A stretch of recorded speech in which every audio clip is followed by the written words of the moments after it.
Ang pangalan ko ay si Harvey Del Rio. Ang misis ko ay si Rosalia Nartea Del Rio. Yung kaya tinatawag siyang Ali. Nickname niya is Ali.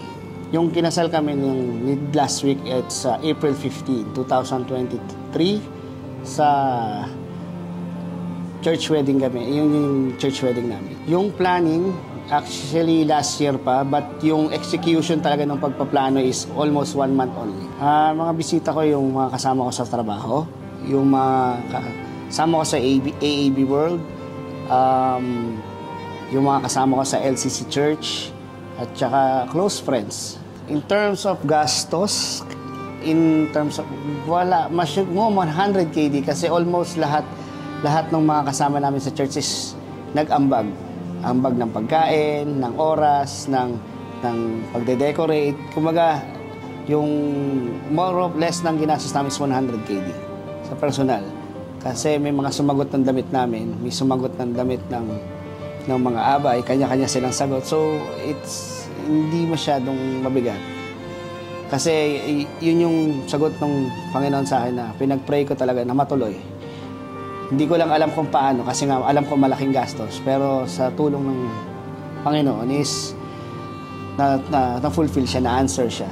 Gumamit siya ng mga tao. Even nga yung pagko-cover sa akin ng photo, video, hindi ko na-expect yung mga kasama ko na gagawin nila yon. So, I'm thankful na sa mga tao sa paligid ko ngayon na sila yung nakasama ko during the celebration of my wedding. Importante sa lahat, mga advice ko sa mga gusto magpakasal is ano yung meaning ng kasal. It's not just a wedding, that's an event.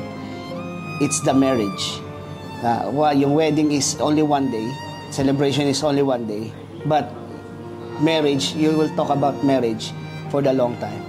Kasi pipiliin mo yung taong makakasama mo for the rest of their life. Huwag kayong matakot na magpakasal. Kung gusto niyo talaga magpakasal dito sa ibang bansa o maraming taong tutulong sa inyo, andyan ang embassy, andyan yung mga kaibigan nyo. Sa akin kasi talagang dinaan ko sa prayers. Talagang pinag-pray ko lang na ito yung gusto kong mangyari. Kung katuparan ng Panginoon, it's God's will na sa buhay natin.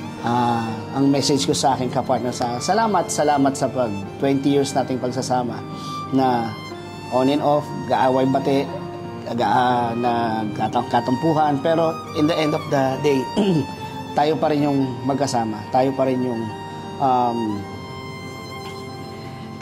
yung magkatuwang sa buhay. And I believe na nilaan tayo ng Panginoon sa isa't isa. Maraming tukso na dumaan, pero hindi tayo bumigay, hindi tayo sumuko.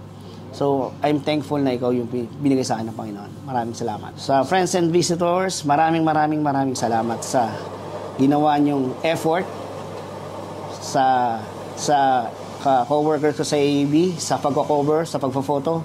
I'm not expecting that, pero maraming salamat sa ginawa niyo. Sa mga friends ko sa church, sa mga tumulong, maraming salamat. Thankful ako na naging malaking parte kayo ng celebration na nangyari sa akin noong April 15.